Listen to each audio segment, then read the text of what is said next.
Level 1. The Sump Rat.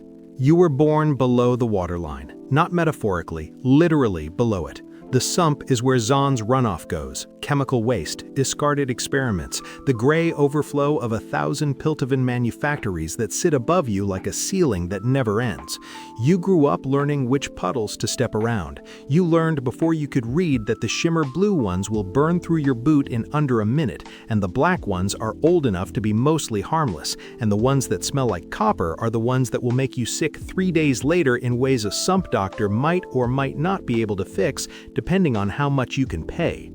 You run errands. You carry packages for the Chem Baron's low men without asking what's inside. You sweep workshop floors for Zaunite tinkerers who can't afford real apprentices. You eat whatever the day produces, sometimes cured fish from the underground markets, sometimes nothing. But you watch. You learn the layout of every pipe and crawl space between here and the mid-lanes. You learn which Chem Baron's men are predictable and which ones are dangerous, and which ones are both.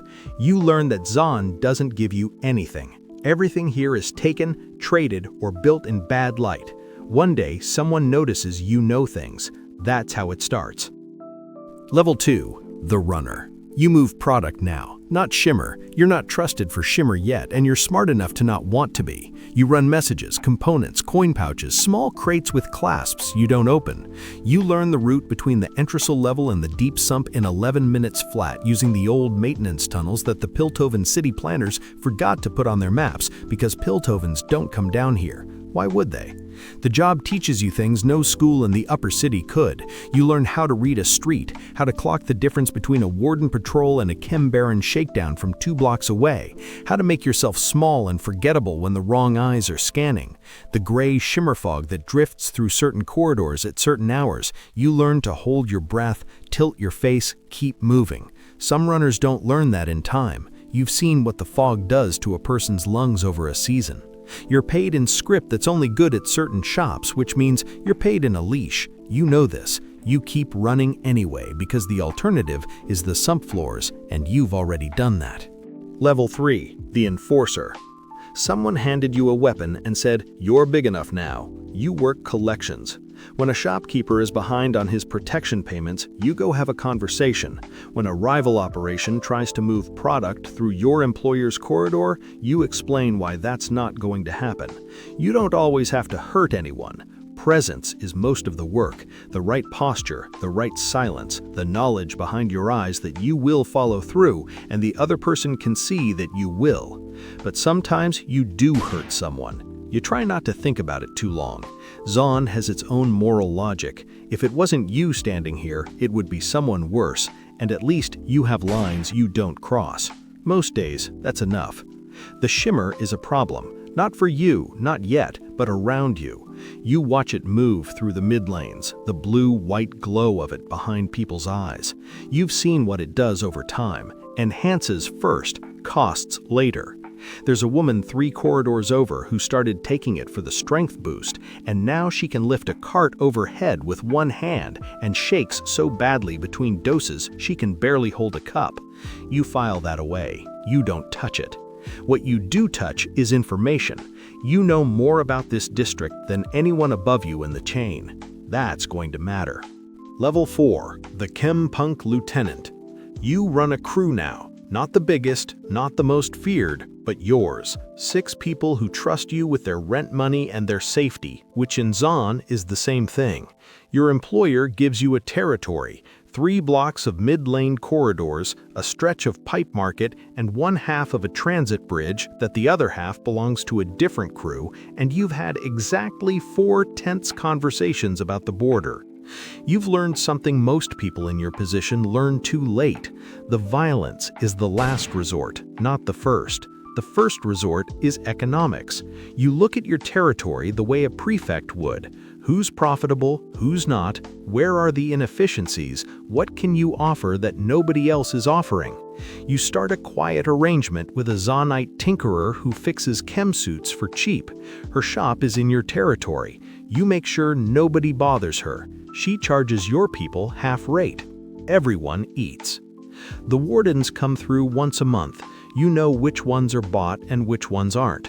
The ones who aren't, you avoid them, not because you're afraid, but because a confrontation creates attention, and attention is the enemy of everything you're building.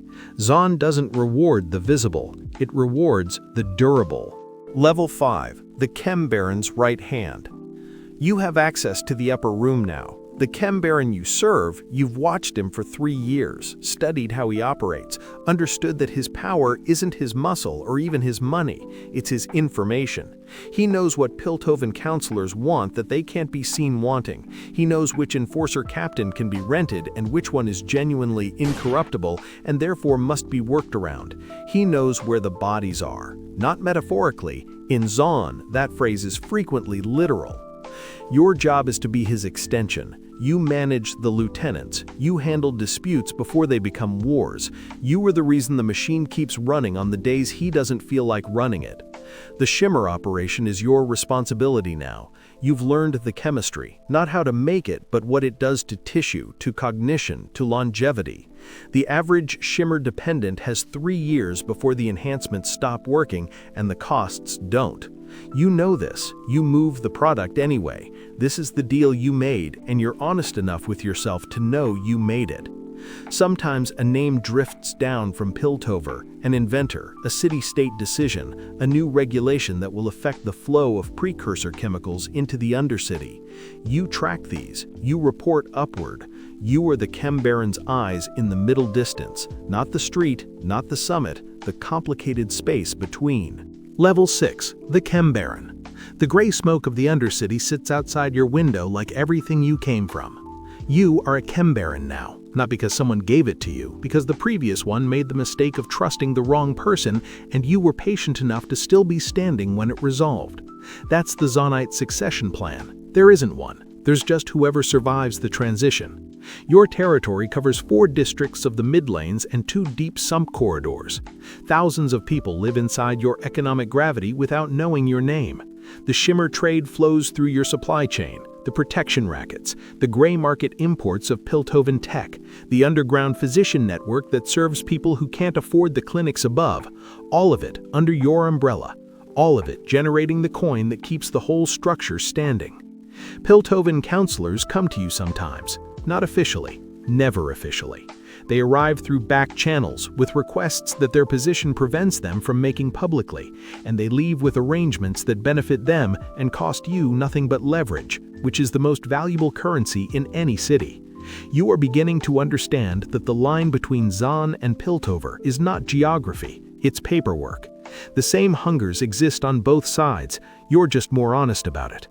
The gray shimmer fog drifts past the window. You grew up breathing that. You know what it's done to the people below you, the shortened lives, the sick children, the chem sickness that moves through the sump like weather. You tell yourself you'll fix it when you're secure enough. You're not sure you believe yourself. Level 7. The Gray Council. There are 7 of you. No official name, no official meeting place, a different warehouse each time, chosen 48 hours in advance and known only to those already inside the circle. You are the Chem Barons who have lasted long enough and grown large enough that your conflicts would destabilize the entire Undercity if left unmanaged. So you manage them, together, barely. The Gray Council is not a government. Zaun has never had a government, not a real one. Piltover issues decrees, the wardens enforce selectively. The rest is power, naked and practical. What the council provides is a floor, a set of unwritten agreements that keep the barons from destroying each other and taking the Undercity down with them. You argue constantly. Someone always wants more. Someone is always testing the edges of the arrangement. But beneath the arguing is a shared understanding that all 7 of you carry. Zaun is on the verge of something. The city is changing. Hextech is rewriting the economy above. The Undercity's labor and chemistry and stolen innovations are feeding a Piltover renaissance that has not once looked down to credit its sources. There is talk in certain rooms of something more organized, a voice that speaks for Zaun above as well as below. Most of the council dismisses it. You're not sure you do. Level 8. The Voice of Zaun.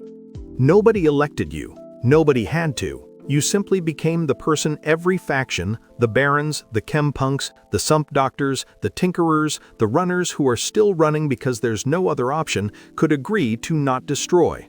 In a city without institutions, that's the closest thing to legitimacy that exists. You sit in a room that now, somehow, has a chair that everyone acknowledges is yours.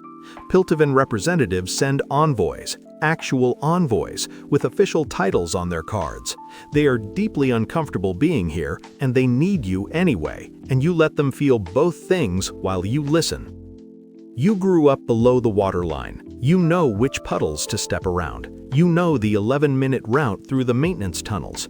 You know the weight of a copper-smelling pool and a rib that never healed right from a collection job gone wrong in a mid-lane corridor when you were 19 and certain you were about to die. All of that is still there, underneath the chair, the envoys, the leverage. You look out at Zaun, the gray fog, the blue shimmer glow, the pipes and the dark and the 10,000 people who were born below the waterline and will die there, and you feel the full weight of what you're carrying. You didn't come this far to let someone else decide what happens next.